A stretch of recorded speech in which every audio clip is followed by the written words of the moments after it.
Okay, so should I start all the way at the top? Oh, yes, please. Okay. Not the part where you loved our accent. Yeah, I love Australian accents. They are the absolute best. Definitely. I hope to go someday. Um, Great. Well, so thank you so much for inviting me. This is so cool that I'm talking to you all across the world. I'm just going to talk about some of my experiences as a producer, as a designer of online instructional videos. And these are things you can take it or leave it. I understand that contexts are very different, but hopefully there could be something that might be useful. So okay, so I'm gonna just go back to this. So I'm mostly going to talk about my experience working with a team of at Columbia that was developing online programs. And these were online master's programs that were really grounded in professional practice. All of the students were adult learners. Most of them were working full time. These programs did a lot of times have some face-to-face elements, having residencies maybe 4 times per semester, but primarily they were, online, most of the content discussions. And I do think one of the interesting things about online learning is that it does invite us to rethink, what our assumptions are with education. But so a lot of times we would have faculty members kind of say, all right, I want to Xerox my classroom onto the internet. I want to take what I'm doing and let's just throw it up online. And this is a screenshot from YouTube that I just grabbed an hour ago. But fortunately, we never had anybody doing something 2.5 hours long. But I think that a lot of the early media that the team that I worked on was developing would be, taking the 45-minute lecture, videotaping it, and then just putting it up online. And that was the approach that I think early online courses had.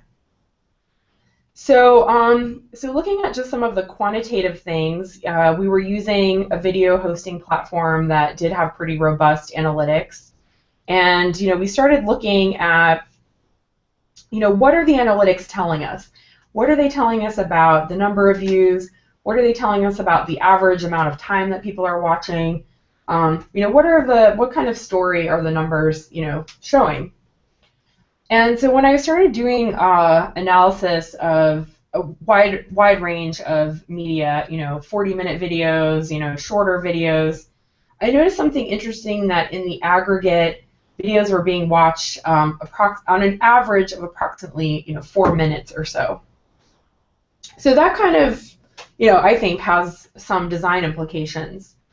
And also, some of the videos that had really high view numbers, for example, videos that were watched hundreds of times, even though they were embedded in a course that only had, 30 students, what does that tell us?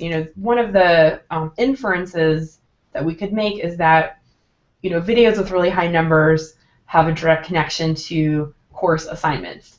Not a huge surprise there. So the kind of numbers I think are powerful, and often when we started working with faculty around suggesting, for example, that they do create shorter media or that the media really does need to be connected to assignments, that we could use the analytics and show them the data to support our argument. Say, this isn't just my idea of saying this. This is what the back end numbers kind of show from our past experiences. So, one of the design implications of this are, to create shorter videos, 4-minute videos. So if you are taking a longer piece, chunking it out into smaller videos, into smaller ideas. And then also, designing media very intentionally, keeping the instructional design at the very core of it. So, what are the purposes of this media? How does it connect to the learning objectives? How does it relate to assessments? How does it relate to broader goals of the course? I will say as a caveat that I do also think that, I mean, I don't want to get too deep into this, but this also does carry certain assumptions around, okay, designing for the user, like what does it mean if you're, I don't want to say dumbing it down, but like, I think that there are also implications of saying, okay, people are only going to watch something 4 minutes, so let's therefore design things that are 4 minutes, whether or not that actually is the best thing for learning, that I can't really speak to, but I do think that if people aren't watching something, then they're definitely not learning from it. If that makes sense. So, so even, thinking about the lecture, we started really asking ourselves, like, do we even need content lecture? Do we really need the traditional, talking head delivering content? Like, is that really the most effective way to produce media? And, media is one of the most resource-intensive things. You need a crew, you need equipment, you need a studio. There's a lot that goes into producing media. So, so one of the questions we would start asking, are what are the learning objectives? Can these objectives be reached in other ways?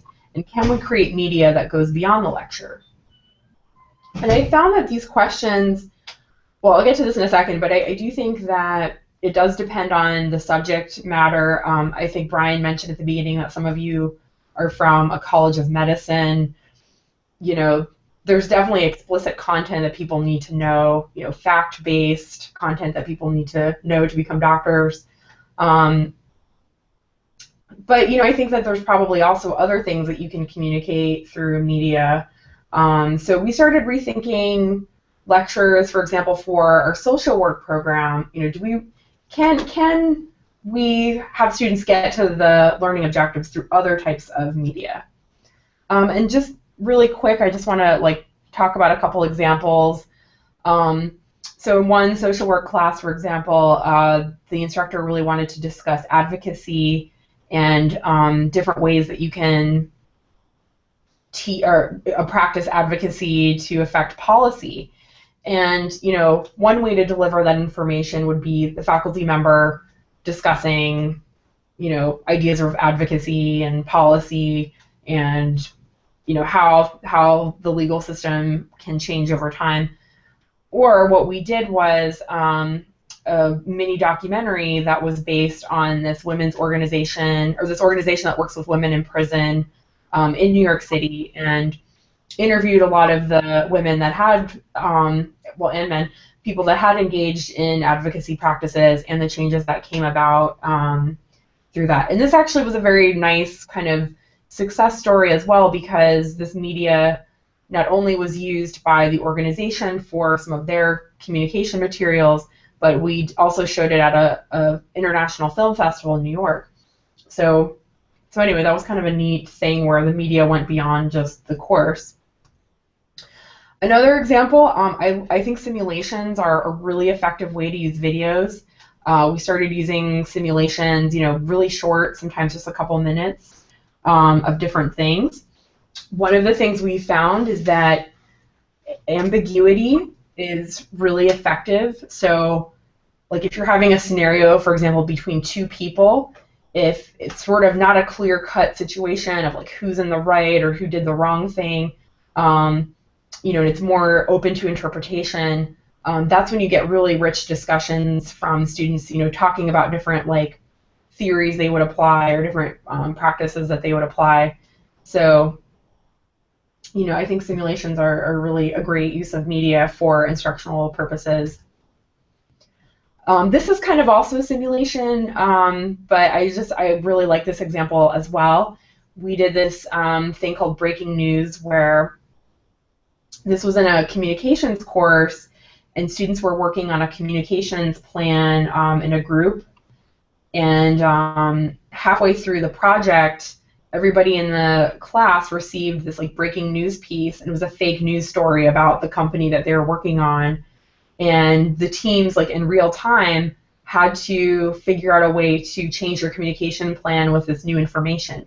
And this was kind of to mimic what would happen in the real world, where you're doing you're on a team for a certain company or a certain business, and then something happens, and you have like 24 hours to like create a communications plan and figure out what you're going to do. So, I don't know. This was like a really fun project to work on, and we did this in like in actually the broadcast studio at the journalism school here. So it actually looked too real that the faculty came back was like, we have to make sure that it's very clear that this is like a fake thing, and we don't want to get this, we don't want this to get like spread anywhere. So it was kind of funny. But so those are just a couple examples of doing media that's not lecture based. But like I said, sometimes you do need to have lectures. I think especially on, we worked on certain statistics programs, actuarial science, which is like learning the different math that is used in the insurance industry. Sometimes you do need lecture content. So, so we did a research project using, where we interviewed a lot of the students in the programs. We conducted user testing screen captures where people would navigate through course sites and watch videos and kind of discuss them in real time. And this was all screen recorded. And then we also did some in-depth reflective interviews about the students' experiences with online learning. And this was also transcribed as well. And then I don't want to bore you all with the detailed data analysis that we did, but we did kind of a thematic analysis using what we call grounded theory. And here are just some of the thematic codes and themes that emerged from all this data. So, one idea that came through was this idea of trustworthiness. So, like, I have a quote from one of the interviews here. The guest speaker seems like a trusted resource. He speaks with authority and confidence. And I know that the professor is from that world and has a broad network. She will curate people in their field. So, so I think a lot of times, and again, this probably is not surprising, but students would talk in a positive way about qualities of a presenter that weren't necessarily tied to the content. If they wouldn't say, oh yeah, I trusted him because he was, using these certain references that I know from this, framework, they really more talk about the manner in which it was communicated. So speaking in an authoritative way, speaking confidently, wearing more professional attire, wearing a suit. So these are kind of things that do have design implications and can be something that when you are working with faculty to, suggest that they wear, suggest that they present themselves in a way that conveys a certain type of authority, I guess. Another kind of thing that came out from the that we sort of under the trustworthiness umbrella is institutional branding. And I like this also because you can do this on any budget. And again, students would say, talk positively about the Columbia logo or just about seeing the school branding. And so this is a very easy thing to incorporate into design. Like you can have a watermark, a title card, just something that kind of shows that this resource is connected to a broader institution that has, different educational goals, for example. So production values are something that I would say were kind of, there's not a clear finding around this, but in general they were things that were more produced in a more higher production value were discussed more positively. So, and again, it's something that students would talk about, trusting something more if it was higher produced. This is a quote again, if I see it's not high quality, it makes me suspicious of it. I feel like it's not going to be as informative, and I'd be less likely to watch it. So, the sky's the limit with production values. You could spend millions of dollars on, crazy equipment and, a production crew, CGI, virtual reality, augmented reality. That's actually something that we're going to be testing here soon, which I'm kind of excited about. But I think you can achieve high quality production values without a huge budget.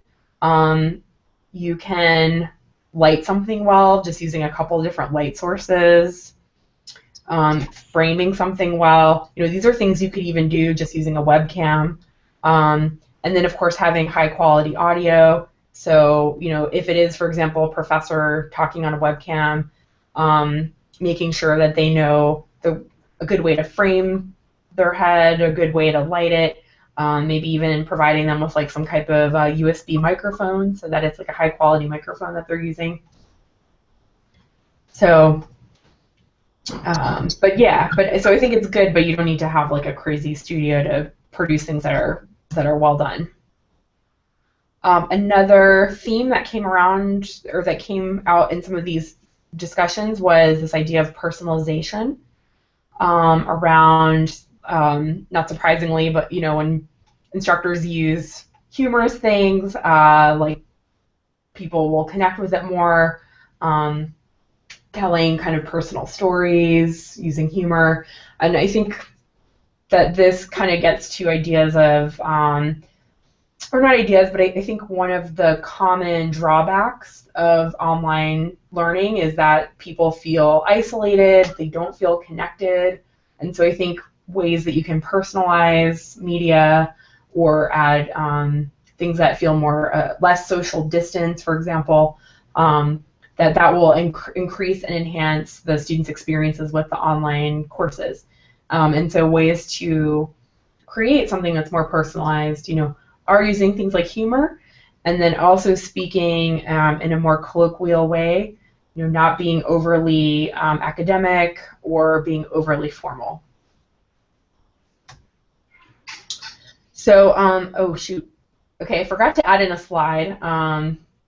But I just want to talk for a second about another thing that I think is interesting. So when I was interviewing students, I found sometimes that they would reflect on the videos and they would confuse it with other things. So like they would talk about a video, but then I would realize they were talking about a PowerPoint slide that they downloaded, or they'd actually be talking about a presentation at a residency. And something also that would happen a lot in the user testing cases is students would be really attuned to the video player, to where it was embedded on the page, to different like features of the player, like can it do speed changes, like does it have closed captioning? And we created a code called blurred experiences kind of around this phenomenon of, media is really not a discrete element within an online experience. It's really part of an overall instructional design experience. It's part of an overall web design experience. And I think at least for myself, I think that although we tried, the media team sometimes was kind of separated from the team that did the webinars or the team that did instructional design. And I also think as a media team, we weren't as focused or really thinking about, the player that we were using, like what did it look like on a page, like how was it embedded. So that was kind of a design implication for us that we started taking more into account of like, okay, we need to make sure that we're more integrated with the rest of the team and that we pay more attention to where the video lives like in context, because students are not experiencing it. They're experiencing it in context. They're not experiencing it as like a separate content bucket, if that makes sense.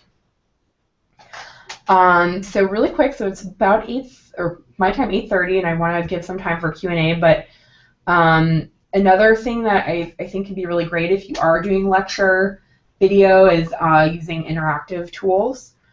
These tools can allow students to pause and like reflect, that will pause, answer a question, and then kind of reflect on their own learning. So kind of like way to self-check themselves to see they do really understand. And a tool that I really have come to enjoy a lot is this tool called Zaption, and you can have text responses, multiple choice responses, and then you can even have a drawn response thing, which is kind of cool. We're using it right now in a chemistry course where students are actually drawing out molecules. But I think like that's a way to make videos a bit more engaging as well. And kind of like I said before, you know, the future of media is very interesting. Like, I don't know how much you've seen things around like 360 video or virtual reality. We're just going to start testing some things. I don't know, you know, like if it's really going to be something we end up using a lot, but it's exciting to think about, definitely. So on that note, like, thank you so much for inviting me to speak with you. Again, I would love to visit Australia someday, and this is my contact information, so feel free to email me at any point. And yeah, let me go back to my webcam. Let's see. Stop. So we do now, Melanie, and we've got a feed as well for the chat down the side to those people that are participating.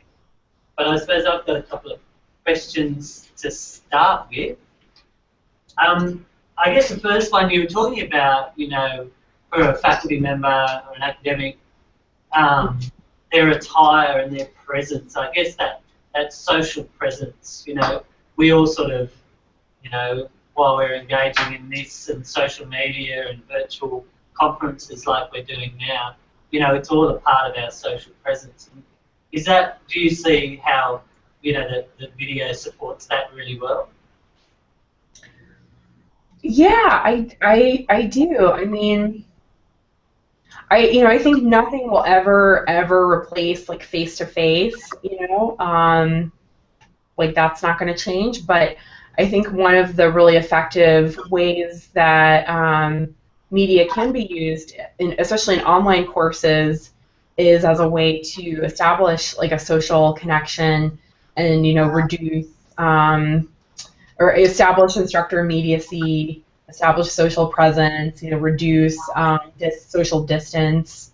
There's actually a lot of really interesting work around ideas of social distance and immediacy, but I think also because video now is so lightweight and available, you know, using a smartphone, you know, using a webcam, that it's a lot easier for faculty to you know, for example, give feedback on a paper by talking to the person rather than typing it.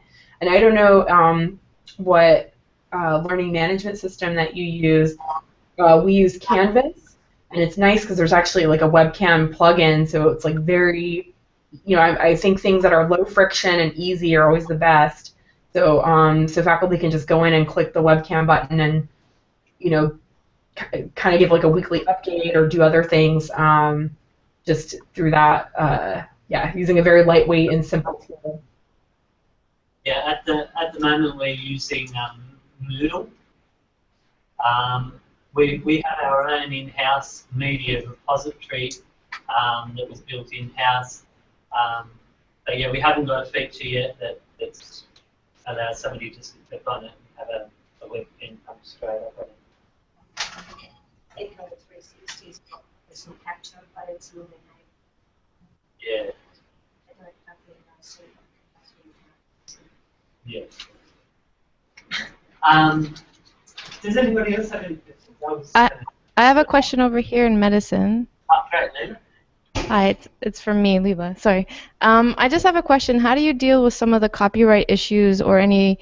So when you're creating your new content, and are you putting it on YouTube for people to see? How are you dealing with a lot of the copyright issues at the university? That is a great question, and one that is like a moving target. Well, there's a few things. So number one, we do have a release form that our general counsel, our our legal team that wrote for us, and so when we do have faculty members on camera, they do sign a release form that kind of says that we have the rights to the media. Not that we own the intellectual property, but we have the rights to kind of do what we want with the media, distribute it where we want. And then everything is not public, and that's something that we've had broader conversations. Like some of us, would like content to be more public. I personally would like our content to be more public, but as of now, it's all hosted in a private media console, and then everything is pretty much embedded in login, like through institutional login web pages. So it's not a public thing. There were sometimes where we experimented with doing more Creative Commons type rights and that kind of thing, but yeah, it's sort of like protected in a way. But all the time, we have to always like do the dance with fair use. The four like there's the four tenets of fair use. So if someone is doing a lecture on something, it's like a decision of like how much can we pull from another media source or how much can we pull from something else. Also, we do have a lot of faculty sometimes that will want us to digitize media and put it online, or even just like pull things off of YouTube, use for their class, and it's just like always a gray area, I feel like, with copyright and the internet and online learning and that type of thing. But I hope that answers your question. I mean, I guess short answer is we have a release form, we own the rights to the media, and then it's pretty much all behind institutional logins. Thank you. That's pretty, that's pretty standard. I think for a university, it's same here. Ours is all behind inside a learning management system. We have some public things that are, a lot of our MOOC videos are on a public YouTube channel, our e-learning channel, but they're all rights reserved. Mm-hmm. Nothing's really, there's only a few that have been put out as Creative Commons licenses. But yeah, I'm a bit like you. I'm a bit saying that some things should be a bit more public, I think. Yeah. I see that there's a question from Army about the studio versus smartphone. Yep. That's a good question. So one of my favorite movies that came out last year is this movie called Tangerine. And it was entirely shot on an iPhone 6. I mean, clearly they had professional audio and like crane, or not crane shots, but like a jib. They had a crew, but they really just used an iPhone, and they had this app, and I can't remember the name, but it's like a $10 app. And what's that? Filmic Pro, I think it was. Oh yeah. And it's just like amazing. And so to me, that really speaks to if you know what if you have good content, and that is a big if. I think with the media team, one of the most important steps, and sometimes this is overlooked, is the pre-production aspect. So working with faculty, for example, to maybe not like script things out verbatim, but to work with them to like figure out what can we pull, what can we cut, what can we condense. So kind of having a really good idea, even before the shoot, of like what you want to do, what's kind of a shot list, for example, or a storyboard, and that goes for any kind of shoot. And then having good lighting, having good audio, having good framing. You can do that with like a Red camera, really high-end, crazy camera, or you can do it with an iPhone. So,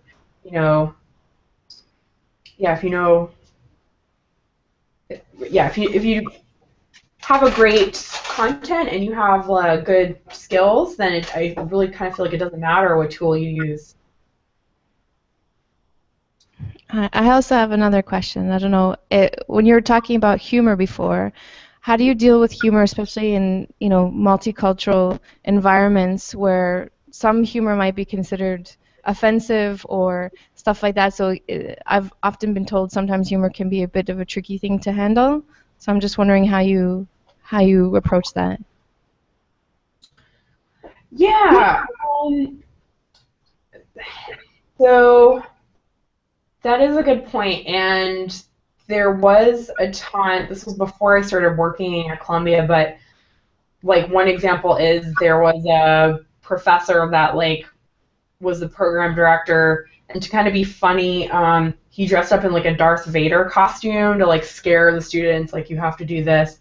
But the international students, even probably some of the American students, like just like didn't get it. Like what? Why is he wearing like a black robe? This is weird. So I mean, I feel like things that are very culturally specific like that, don't really work, especially if you have like a very international population, which we do.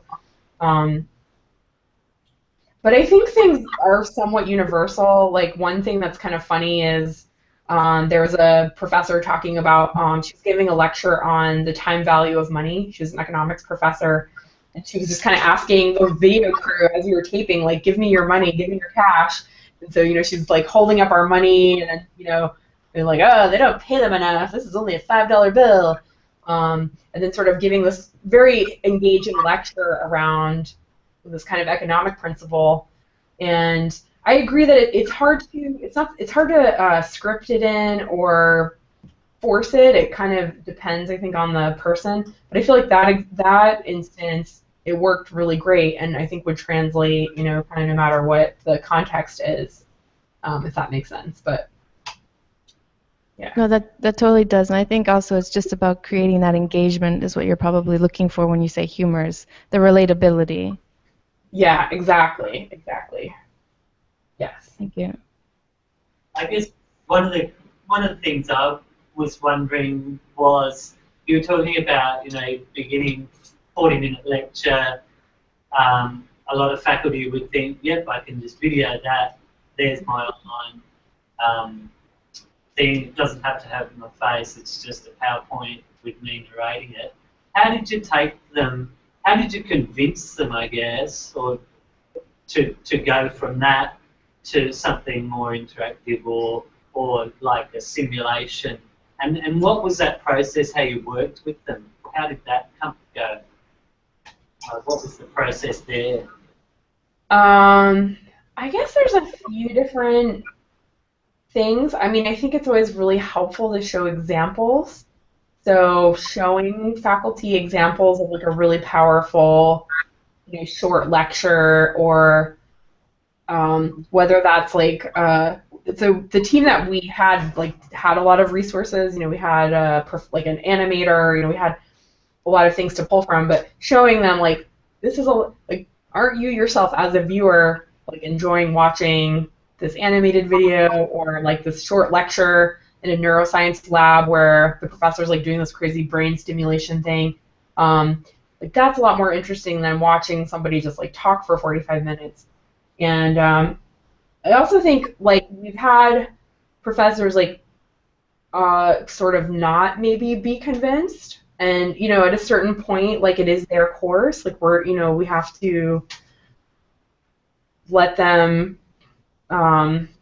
It's a give and take, so maybe we can only go so far, even though there might be better ideas. It's like, well, okay, we'll just and my experience, I found that some professors have been really like, I don't want to say horrified, but they kind of watch themselves and they realize like, oh, yeah, I see why this maybe isn't the best thing, and in some cases we were able to do like either reshoots or, something that I think was more common was, okay, we can, next year we can do like a bit of a redesign of your course, or if we're working in another course with them, they kind of know, okay, maybe I will try this to some extent.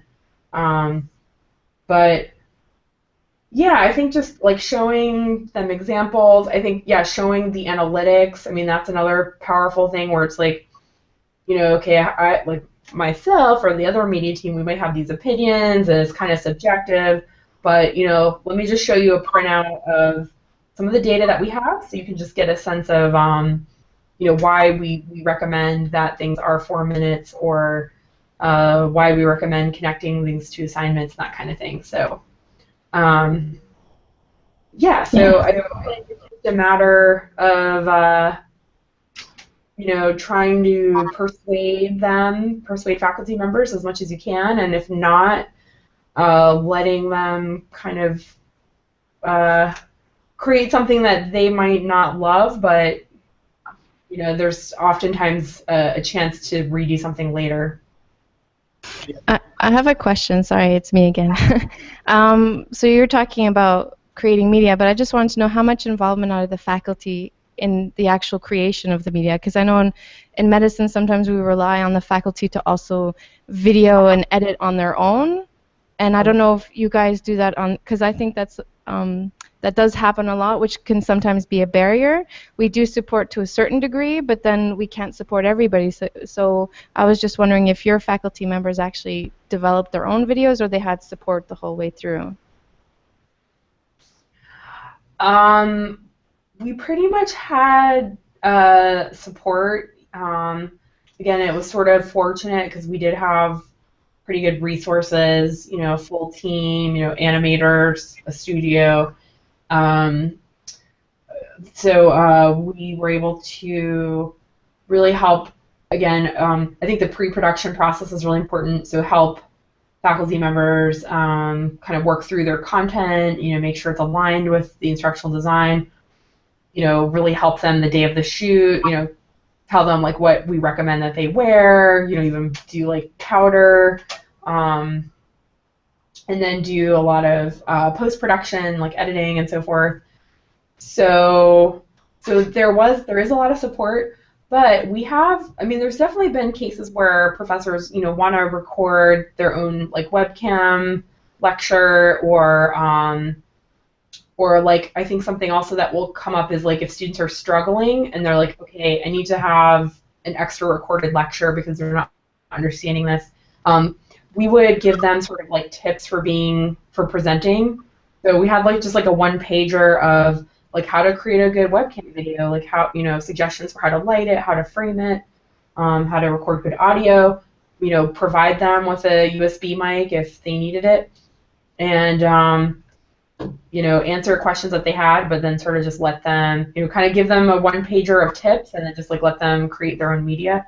And I think that that's really effective. I think in some ways, I don't want to say that we would do too much, but I think a lot of media that we created like doesn't necessarily have a long shelf life necessarily, and so I think it's smarter to create like more lightweight, fast, inexpensive media, even if it might not like look as great. But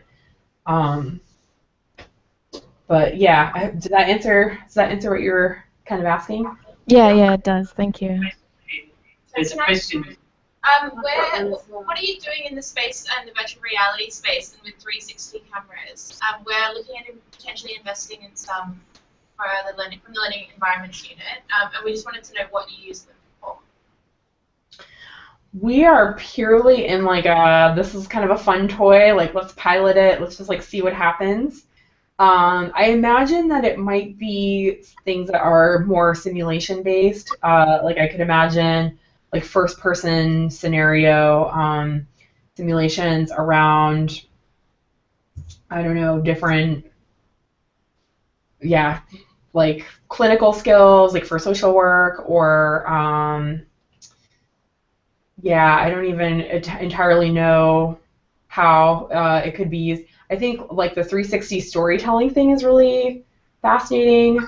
So I could imagine, I don't know, I'm thinking about like some of the, like Barnard, there's a lot of courses around like the Americas is like one of the core courses that a lot of the undergrads take. So having some kind of like 360, almost like geographic location that places you in like a foreign city or a foreign country. Like that might be a really interesting thing. But I guess like short answer, I think that it's most exciting to think about with simulations. There's a, I was reading this morning, there's a, went out on our Yammer. Okay. Somebody found, I can't think of, I'll find it again, but it's something thin link or thin something. And it's an app, it's a $5 app, and it puts, you know, not higher ed, they haven't made anything for higher ed yet, but made it for secondary students, and they send them on virtual trips, you know, so they could go to Alaska. And it's all made with 360-degree cameras, and it's got that augmented reality too, where they can, you know, click on something and it brings up something else and, you know, more information. But all made with 360. I've got a question which is maybe right at the other end of things, but it's concern in the academy around students' ability to concentrate for any decent period of time, which often people say relates to constant connectivity and all of what happens inside of all of the devices they use. And it seems to me that that is kind of an important part of this whole area. Are we making things that actually encourage this fragmented thinking and inability to focus, while at the same time, of course, things do need to be entertaining and people do need to encourage, but there's some sort of, you know, how do you bring those two things together in a meaningful kind of way? Because, you know, there's now neuroscience to say that this inability to focus gets hardwired into the brain, and the inability to focus and constant partial attention is directly linked to the way media is made in very short bite-sized pieces and all of these kinds of things. I don't know if that's been a part of what you're thinking that happens at Columbia in this area. Yeah, I mean, one of the things that we think about a lot, and that's really influenced my practice, are ideas of like cognitive load. I don't know how familiar any of you are with. One of our previous seminars was with Richard Mayer. And oh my gosh! Really? Wow! And John Sweller, who's a professor here. So John came here, so he came up with the theory of cognitive load theory, and Richard became the theory of multimedia learning. Yeah. Yeah. Oh my gosh. That's amazing. Yeah, they're kind of, you know, ideas around, you know, working memory and cognitive load, and ideas of reducing cognitive load in order to increase your working memory. That makes sense. And you know, I think that their work is really amazing, and I know they have like sort of you know, principles around media. So, you know, for example, not having like animation, text, and audio all at the same time, because it's like you know, your mind can't process all of that at the same time. So, I mean, I think that that's like really key, and something that like I think, again, when I first started, we would do a lot of bells and whistles and a lot of, you know, things going on, and then realize it's more effective to keep it simpler and more digestible, and that kind of thing. As to your questions around like, yeah, neuroscience, I guess not neuroscience, but like, you know, attention span, you know, I shouldn't say that we aren't thinking about it, but because the population that we work with, you know, are adults, like the average age of the students that, well, it varies by program. Like some programs it's a little bit younger, like 22, some is older, like 42. But because it's all like mostly people like in their late 20s, early 30s, I guess, I don't know if we say we don't think about it as much, but it is a bit of a different population than, like, you know, children, for example, or, you know, K-12 kind of thing. But yeah, I mean, there's like, it's something that I'm always thinking about. There was a paper that came out last year, 2 years ago, that I thought was absolutely fascinating. It was like a study where they had two videos. One was longer, it was more confusing, it was not as clear. And then there's another, the other video was shorter, more concise, more entertaining. And then students were given like pre-tests and post-tests, and they were also asked, more qualitative things. And they evaluated the shorter video as like, being a better video, like, oh yeah, I learned more from it, like this and that. But then when they did the pre-test and post-test, the more confusing video, actually, the students that watched that had higher gains. They had higher learning gains, which I think is a powerful finding. And it almost makes me think about, like, is there something in your mind that when something might be confusing, your mind is almost working harder, like you're almost like working harder to understand the concept, and so then you perform better on a test.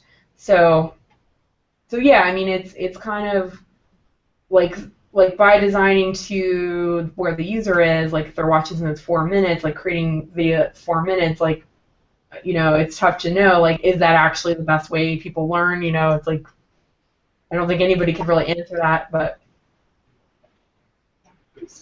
Thank you. Yeah. Does anybody else have any questions? It's nearly 11. We're good on our side. Yeah. There is a couple on Twitter. There was one on Twitter that somebody asked, how do you feel about using actors to deliver education content?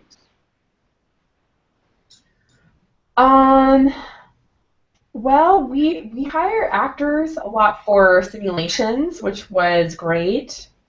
But I think that to hire actors as like to deliver the instructor's content, I think that that's a bit, I don't know, I don't want to say misguided, but it's not something that personally I think would make it the best design choice.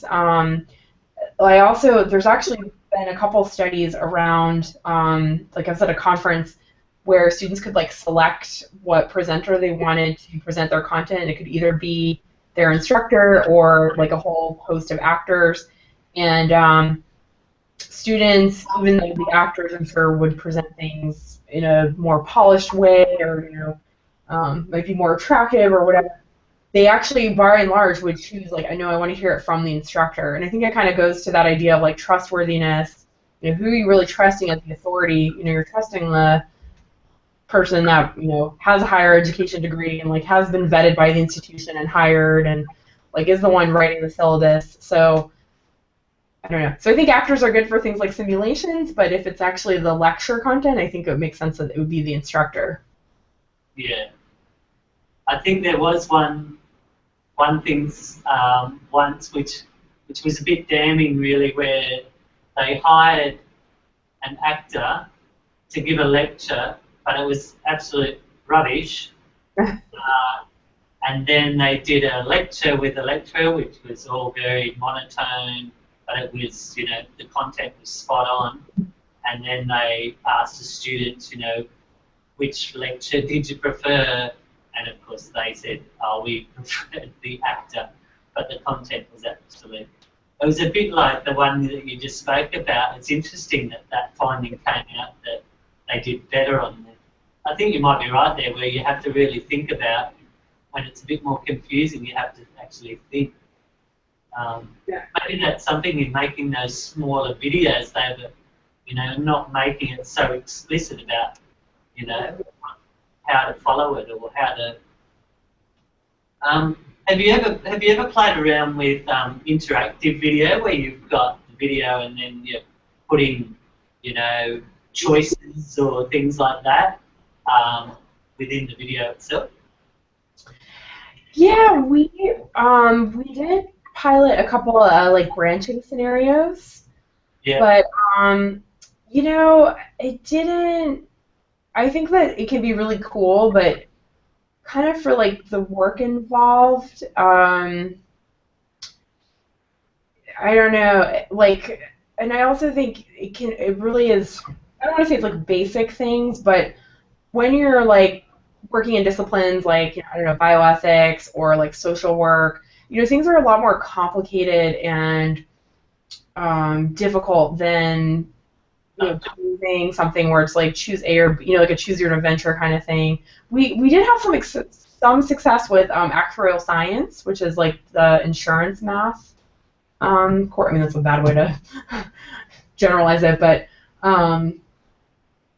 yeah, but it wasn't something that ever became like very commonly used on our team. But that could also just be like us not taking advantage of it and not using it enough. But I don't know. For like at least the courses that we were working on, it didn't always seem to really be an effective instructional tool. Yeah. Well, I think most people have had to run off to another meeting. Still got Okay. people watching, but it's starting to drop out. Well, we might finish it there, Melanie, if it's all right with you, and I'll let you go home. It's getting dark out. Yes. Thank you very much. Thank you. This was absolutely wonderful. I really appreciate the invitation. Sorry about the start. It was a bit messy, the start. Thanks for coming, Melanie. Thank you. Bye.